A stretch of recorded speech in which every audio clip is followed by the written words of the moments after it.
एक बार की बात है, एक गुरु और उनका शिष्य जंगल से गुजर रहे थे। पूरे रास्ते गुरु अपने शिष्य को यह उपदेश दे रहे थे कि हमें हमारे सारे कर्मों को भगवान के हवाले कर देना चाहिए और भगवान पर पूर्ण विश्वास रखना चाहिए। शिष्य ध्यान से गुरु की बातें सुन रहा था, लेकिन वह इन बातों का अर्थ समझने में पूरी तरह से असमर्थ था। गुरु ने उसे बताया कि जो भी हम करते हैं, चाहे वह छोटा हो या बड़ा, उसे भगवान के चरणों में अर्पित कर देना चाहिए, क्योंकि वही हमारी मदद करते हैं। रात में जब दोनों जंगल में रुके, गुरु ने शिष्य से कहा कि वह अपने घोड़े को पास के एक पेड़ से बांध दे। शिष्य घोड़े को लेकर पेड़ के पास गया, लेकिन तभी उसे गुरु की बात याद आई। उसे लगा कि शायद गुरु उसकी परीक्षा ले रहे हैं। शिष्य सोचने लगा कि अगर वह भगवान पर विश्वास करता है तो घोड़ा भगवान की सुरक्षा में होगा और उसे बांधने की जरूरत नहीं है।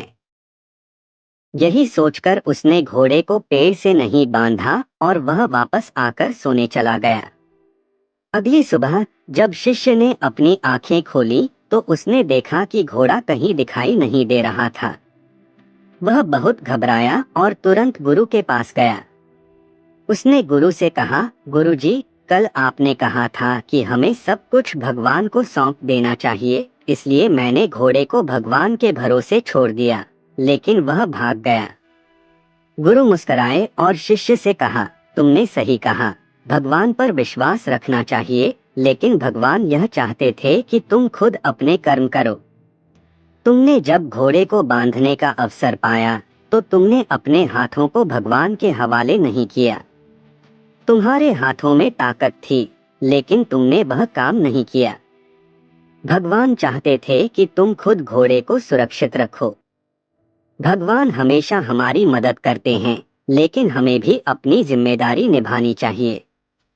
गुरु की बातें शिष्य के दिल में गहरी उतरी। उसने समझा कि भगवान हमेशा हमारी मदद करते हैं, लेकिन हमें अपनी कोशिश भी करनी चाहिए। सिर्फ भगवान पर पूरी तरह से निर्भर रहना सही नहीं है, बल्कि हमें अपने कर्तव्यों को भी निभाना चाहिए। तभी भगवान हमारी सहायता करते हैं।